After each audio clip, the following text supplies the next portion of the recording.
Who are the best fullbacks on earth? This is the player power rankings, and that's what I'm going to attempt to answer with my top 10. There's been a couple of days in the channel where I've been focused on the Champions Cup round 2, but back focusing on these power rankings, the final individual position being covered off now. And in the coming videos, I'm going to be looking at the top 10 backs overall and the top 10 players overall. So that's still to come. So hit that subscribe button so you don't miss anything. Give the video a thumbs up. And more importantly, tell me your thoughts on this top 10, which is keenly contested, let me tell you. And at number 10, the little rugby pixie, Capo Watson. It's been a terrible year for Italian rugby. Filled with so much promise, and then it's just, well, the momentum has been completely lost. The air's come out of the balloon. But even when they were getting absolutely pumped by New Zealand and France, and Capo Watson for Italy, I remember just watching him. I think it was the Lyon game against New Zealand, was it?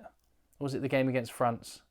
That was also in Lyon, wasn't it? Anyway, whatever the case, I remember watching him when I was out there in France and just watching Capo Watson and thinking, imagine him in a good team. He could do some serious damage, because even in a terrible Italian team, he looked fantastic, to be honest. 24 years of age, 20 caps to his name, early days. He's at number 10. At number 9, and back in the top 10, is Freddy Stewart. And it's weird saying back in the top 10, because go back a couple of years and he was on track to be the best fullback in the world. He looked amazing. And then it seemed like teams figured him out a little bit. They realised that if you just kick balls in behind him, he's a massive man, 6'5", and is a bit slow to turn around and get back, and wingers exploited that. Teams found him out a bit, and he didn't look nearly as dangerous as he has done in the past. But in that semi-final against South Africa, poor conditions, tight game, kicking battle's going to be key. On nights like that, there is no one else you would want wearing the 15 jersey than Freddy Stewart. He was absolutely amazing. That was the biggest game of his life. He's only 23, 36 caps already to his name. Hopefully he adds more to that, and he puts in more performances like that in the months and years ahead for England. Freddy Stewart at number 9. At number 8, Willie le Roux. Now, I know there's quite a lot of South Africans that have given Willie le Roux a bit of stick, but you just have to respect, and he does make the odd error, let's not make any bones about it, but he is so good. The way he can step up into that first receiver position, just the balance he brings to his team. And it's only very recently that Damian de Allende has made that 15 jersey his own for South Africa. But Willie le Roux, even at the age of 34, two-time World Cup winner, and when he's called upon, he looks great. He's gone to the Bulls. He's already made an impact since he's been there.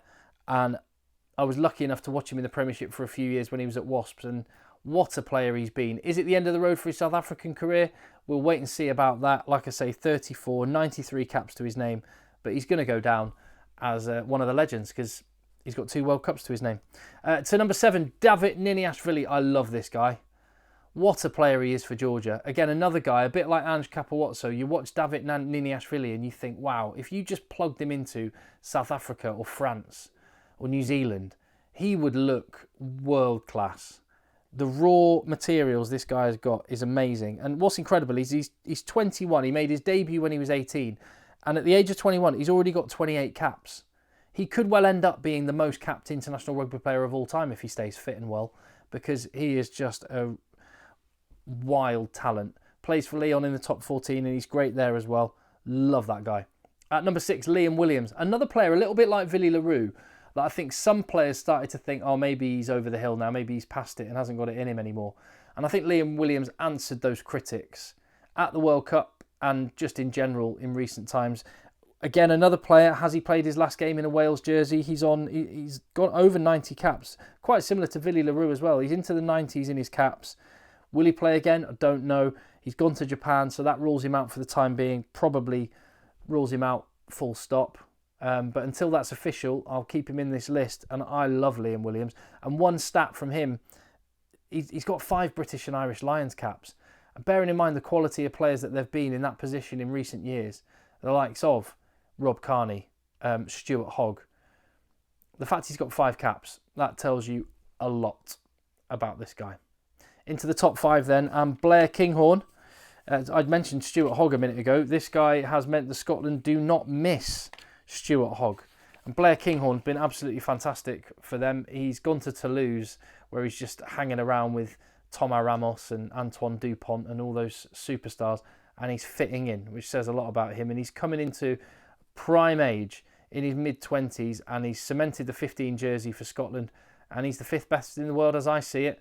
Beauden Barrett at the other end of his career, but what part is he going to play in the All Blacks going forward?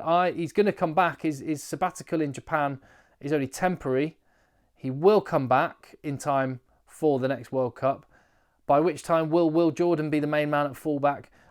You've got to say, a little bit like Willie LaRue for South Africa, what a player to be able to have in your squad, maybe as a backup to your first choice 15 or a backup to your first choice 10. I'd take Beauden Barrett every day. He is, what a player. What a player. And Damian de Allende, it's nuts that he's 25 years young and he's got 2 World Cups to his name. He could, if South Africa were to win the next 2 World Cups, he could quite legitimately be a 4-time world champion, aged 33. And bearing in mind the age of some of the South Africans that won the World Cup just gone, he, like, theoretically at least, I don't think it will happen, but he could theoretically be a 5-time world champion, aged 37. It's bonkers. And he's had such a good year. Taken the 15 jersey, made it his own. He's one of those players that can play everywhere. He was playing at 12 for the Stormers at the weekend. He's played at 10 for South Africa. He's played a bit at 13. 15 is where he's at his best. He just gets that little bit more time, those more touches on the ball. Pure class. Gas, strength, defensively solid, good boot on him. He's an all-rounder. He's had a brilliant year. Number 2, Hugo Keenan, who's had a brilliant few years, you have to say. 28 years of age now. He will be the British and Irish Lions fullback for that tour to Australia if he's fit. He's the leading contender in that position. Fantastic for Leinster. I worked on a lot of Leinster games last year in their Champions Cup run, actually. And the one thing, I was sat pitch side watching him a couple of times, and I just watched Hugo Keenan. He never stops moving and he never stops talking. He is so important organisationally to Leinster and to Ireland. And one of the reasons, as well as having a great attack, one of the best attacks in the world, which he's been a prominent part of, they're so good defensively, and Hugo Keenan is a massive part of that. He is just an awesome rugby player. At number 1, though, as I see it, Toma Ramos, best fullback in the world for me. If you disagree, tell me. Get stuck in the comments. That's what they're there for. But he has had an incredible 2023. He really has. He was amazing in the Six Nations. The number of metres and points that he scored this year is wild. He was fantastic in the World Cup. Disappointing though it was for France. Although you've got to say the caveat there is they only lost by a point in the quarterfinal to the eventual champions. And I'm sure France will be wondering what might have been had Antoine Dupont stayed fit the whole time. But they've got the best player in this position for me in the world. Toma Ramos has been incredible. And there is your top 10. I like the look of that. Tell me what you think. Any players you should have in a different order, a different place. You can see the guys that are going up, that are going down. And quite a bit of that is to do with age. As you can see, Barrett and LaRue are coming towards the end of their career. There are some great young players. And there are some guys that have returned to form. Freddie Stewart and Liam Williams being an example. But the top 2, no change there as far as I'm concerned. Tell me what you think. And that is numbers 1 to 15, all done. All the videos are right there in the channel. So if you missed any of them, go and check those out. Hit subscribe. Like I say, I've got a top 10 backs overall. I've got a top 10 rugby players overall, player power ranking to do. And that will bookend the year nicely. And the reason I do it, current form, historic form, and a bit of gut feeling, is so that when I come to do it again in another 6 months' time, it won't be a completely different list based on who just had a really good game the last few weeks. It will be relatively stable over time, and in years to come, we'll be able to track the progress, and that's the plan at least. That's how it works, what I'm thinking. So hopefully you'll be on the journey with me for that one. Tell me what you think about this video. I'll see you on the next. I'll see you on the next one.